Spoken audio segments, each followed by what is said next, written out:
Aujourd'hui, en Île-de-France, près de 80% des déplacements de banlieue à banlieue se font en voiture, faute d'une offre de transport en commun suffisante et adaptée.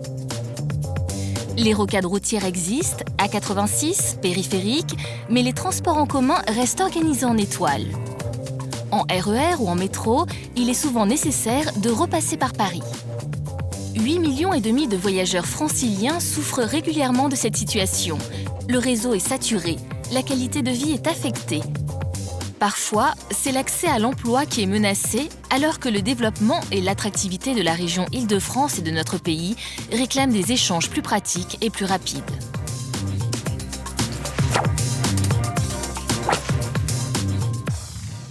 Le nouveau Grand Paris des transports, présenté par le gouvernement le 6 mars 2013, prévoit 12 milliards d'euros pour la modernisation des RER et l'extension du réseau existant.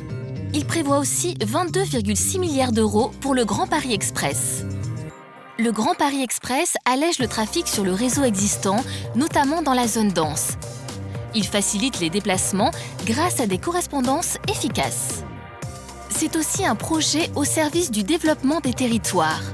Il rapproche domicile et lieu de travail, relie les quartiers aux pôles de formation, d'emploi et de santé et rend plus accessibles les activités de loisirs. La construction des lignes du Grand Paris Express est lancée en parallèle. Les lignes se compléteront au fur et à mesure et de manière continue.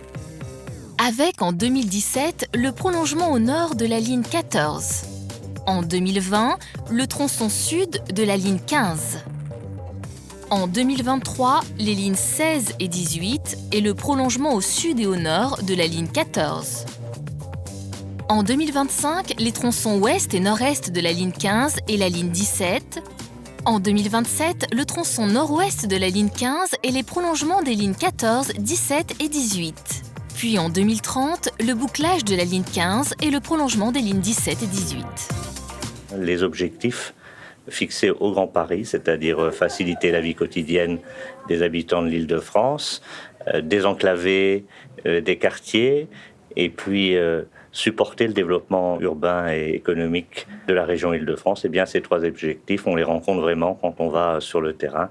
Je crois que c'est la concertation qu'il faut poursuivre. Elle est déjà bien installée depuis le début du projet, que ce soit avec les élus, mais aussi avec l'ensemble des opérateurs de transport, afin que ce réseau de transport, eh bien, il serve au mieux à, d'une part, décongestionner le réseau actuel et puis aussi améliorer encore les dessertes, notamment pour tous ceux qui viennent travailler en Île-de-France. Le Grand Paris Express est le fruit d'une importante concertation. Elle a déjà réuni plus de 15 000 franciliens en 2010-2011 qui ont validé l'opportunité du projet. L'implantation et l'insertion urbaine de chaque gare ont aussi fait l'objet d'une concertation avec les élus et les partenaires concernés dans le cadre de nombreux comités techniques et comités de pilotage. La Société du Grand Paris souhaite maintenant partager ses choix, tronçon par tronçon, avec les habitants et dialoguer sur les conditions de réalisation du Grand Paris Express. Ces échanges, placés en amont de l'enquête publique, doivent être utiles, constructifs et profitables à tous.